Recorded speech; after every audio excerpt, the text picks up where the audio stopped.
অনেক দূরে এক সুন্দর সবুজ জঙ্গলে শান্ত একটি নদীর ধারে বাস করত নানা রকম প্রাণী। এই জঙ্গলেই শুরু হতে যাচ্ছে এক সুন্দর বন্ধুত্বের গল্প। এই জঙ্গলে থাকত এক চালাক শিয়াল। সে ছিল খুব চঞ্চল আর নিজের বুদ্ধি নিয়ে সবসময় গর্ব করত। আর নদীর ধারে থাকত এক শান্ত স্বভাবের কচ্ছপ। সে ধীরে হাঁটলেও সে ছিল খুব বুদ্ধিমান ও ধৈর্যশীল। নদীর ধারে শিয়াল আর কচ্ছপের দেখা হয়ে গেল।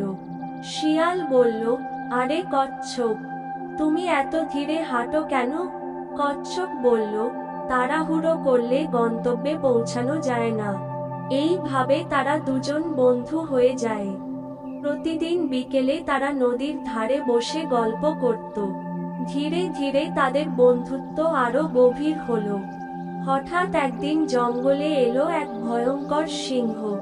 আমি এখন এই জঙ্গলের রাজা, এই বলে সিংহ কচ্ছপকে ধরেছে। কচ্ছপ চিৎকার করতে লাগলো। তার চিৎকার শুনে শিয়াল সেখানে দৌড়ে গেল। শিয়াল বলল, সিংহ রাজা, ওকে ছেড়ে দাও, ও আমার প্রিয় বন্ধু, ও ছাড়া আমার আর কেউ নেই।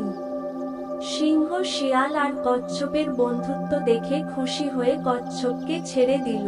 সিংহ বলল, আমি তোমাদের দুজনের বন্ধুত্ব দেখে খুশি হয়েছি।